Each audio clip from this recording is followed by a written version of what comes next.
আসসালামু আলাইকুম। নবম এবং দশম শ্রেণীর শিক্ষার্থী আপনাদের সবাইকে স্বাগতম জানাচ্ছি। লার্নিশনে আমি আছি মশিউর নিশান। আজকের এই ভিডিওতে আমরা রবীন্দ্রনাথ ঠাকুরের লেখা 'প্রাণ' কবিতা নিয়ে আলোচনা করব।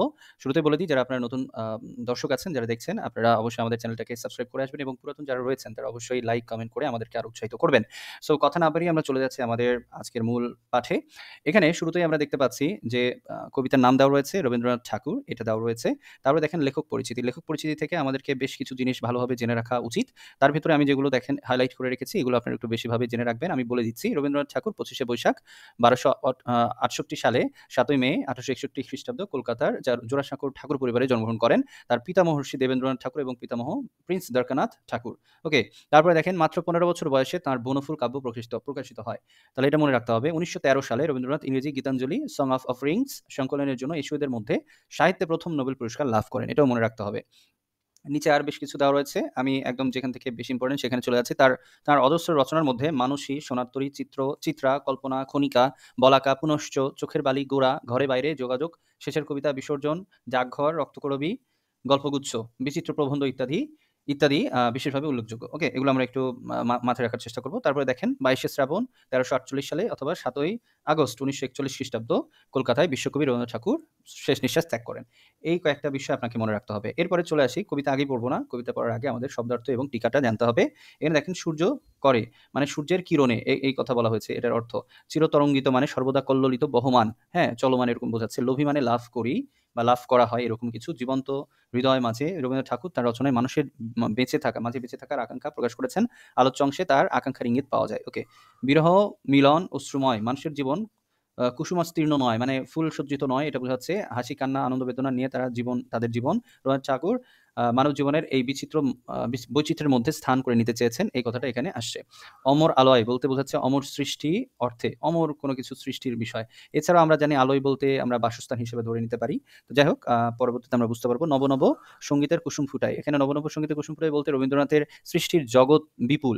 মানুষের জীবনের বিচিত্র অনুভূতি, ভাবনা ও কর্মের জগৎকে তিনি তার সৃষ্টির মধ্যে প্রাণময় করে তুলতে চেয়েছেন। তার সেই সৃষ্টির মধ্য থেকে রূপরস গন্ধ যেন মানুষ অনুভব করতে পারে, তার জন্য তিনি প্রতিনিয়ত ফুটিয়ে তুলেছেন সৃষ্টির কুসুম। মানে তার আসলে লিখনির কথা বলা হয়েছে এখানে। ওকে, এরপরে একটু যদি আমরা আসি পাঠ পরিচিতি, তাহলে আপনাদের জন্য আরেকটু ইজি হবে। এটা একটু বলে নিই।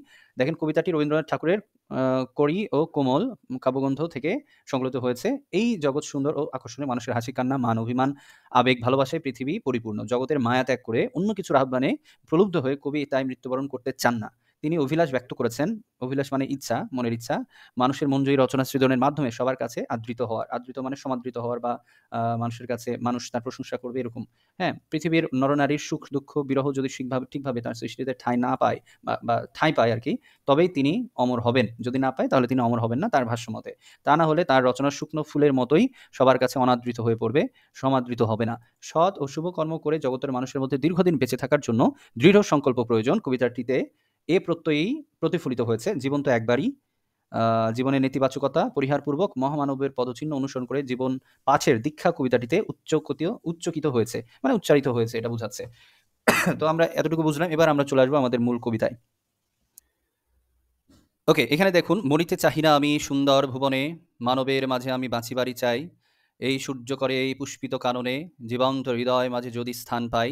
এই 4টা লাইনে কবি কিন্তু তার একটা প্রত্যাশা সেটা ব্যক্ত করেছেন। তিনি মৃত্যুবরণ করতে চান না, তিনি বাঁচতে চান। কোথায়? এই সুন্দর ভুবনে, এই সুন্দর পৃথিবীতে তিনি বেঁচে থাকতে চান। এবং সেটা কিভাবে? মানবের মাঝে, তিনি মানুষের মাঝে বাঁচতে চান। তিনি মৃত্যুকে প্রত্যাখ্যান করার মাধ্যমে মানুষের মাঝে বেঁচে থাকতে চান। তো বেঁচে থাকারও তো একটা বেশ ওয়ে থাকতে পারে, তাই না? সেগুলো কিন্তু নিচের দিকে আমরা পাবো।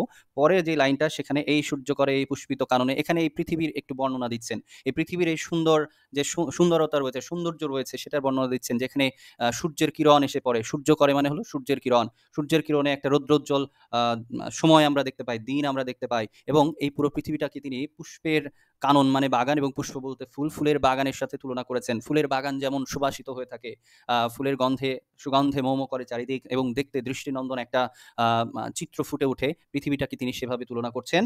এবং তারপরে কি বলেছেন? জীবন্ত হৃদয় মাঝে যদি স্থান পায়। এবং তারপরে তিনি বলেছেন জীবন্ত হৃদয় বলতে এই মানব জাতি বা মানুষের অন্তরের কথা তিনি বুঝিয়েছেন। মানুষের অন্তরে যদি তিনি স্থান পান, তার স্থান যদি থাকে, মানুষ যেন যদি তাকে মনে রাখে, সেই কথাটা তিনি এখানে ব্যক্ত করেছেন।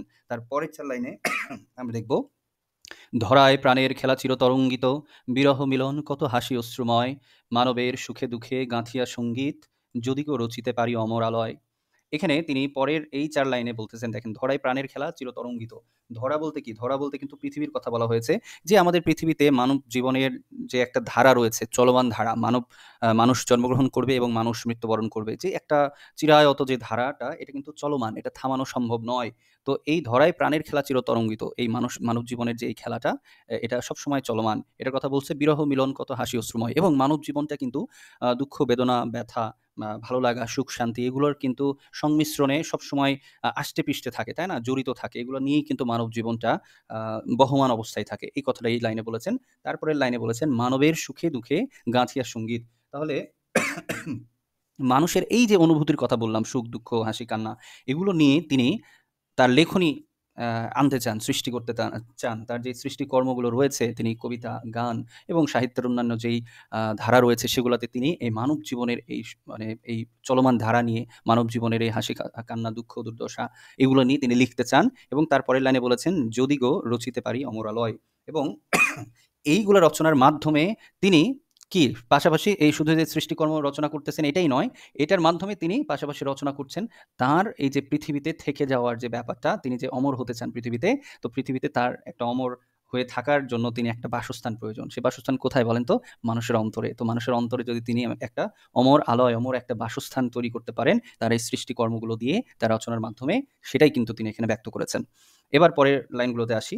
"তা যদি না পারি তবে বাঁচি যতকাল, তোমাদেরই মাঝখানে লোভী যেন ঠাঁই, তোমরা তুলিবে বলে সকাল বিকাল, নব নব সঙ্গীতের কুসুম ফুটায়।"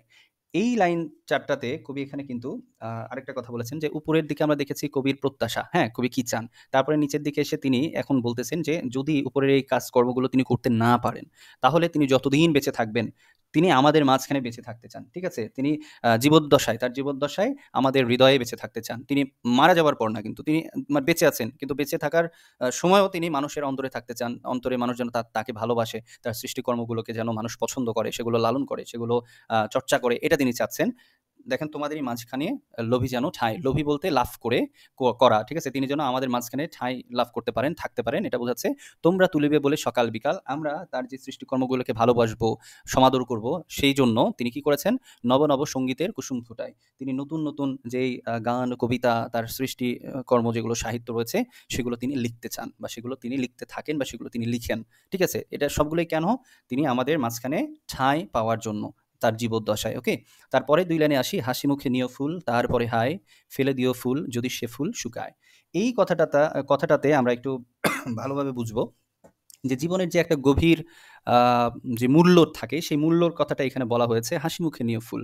আমার যে সৃষ্টিকর্মগুলো রয়েছে, শিল্পগুলো রয়েছে, তো সেগুলো অবশ্যই তোমাদের কাছে মূল্যবান হবে, এবং সেগুলো তোমরা সেই মূল্যবান হিসেবেই গ্রহণ করবে, হাসিমুখে গ্রহণ করবে, স্ব-ইচ্ছায়, স্ব-আগ্রহে গ্রহণ করবে। এই আহ্বান জানিয়েছেন কবি মানুষের প্রতি। তারপরে হয়, "ফেলে দিও ফুল।" এরপর যদি সেই সৃষ্টিকর্মগুলো দেখেন, সৃষ্টিকর্মের প্রত্যেকটা কিন্তু একটা আ আ জৌলুস থাকে, একটা সৌন্দর্য থাকে, তাই না? তো এই তিনি যেগুলো সৃষ্টি করবেন, সেগুলো যদি কখনো সেগুলোর যদি সৌন্দর্য হারিয়ে যায়, জৌলুস ফুরিয়ে যায়, সেগুলোর যেই মূল্য সেটা নষ্ট হয়ে যায়, তখন কি করবে?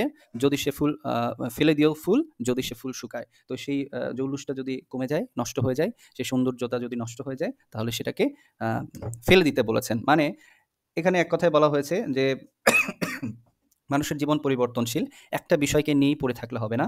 মানুষের জীবনের আ বিভিন্ন ধাপ আসবে। বিভিন্ন সময় মানুষ বিভিন্নভাবে সামনের দিকে এগিয়ে যাবে, তাই না?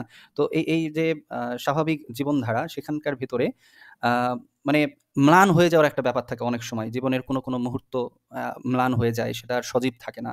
তখন সেটাকেও যদি আপনি আঁকড়ে ধরে থাকেন, তাহলে সেটা আসলে বহমান জীবনধারার সাথে চলে না। তো সেই ক্ষেত্রে তিনি এটা বলেছেন। হ্যাঁ? তো আমরা এটাকে আ আশা করি বুঝতে পেরেছি সবাই মিলে।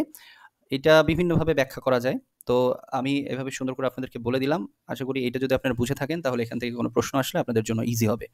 সো আর কোনো কথা বলছি না। সবাই ভালো থাকবেন। সবার সুস্থতা কামনা করছি। আল্লাহ হাফিজ।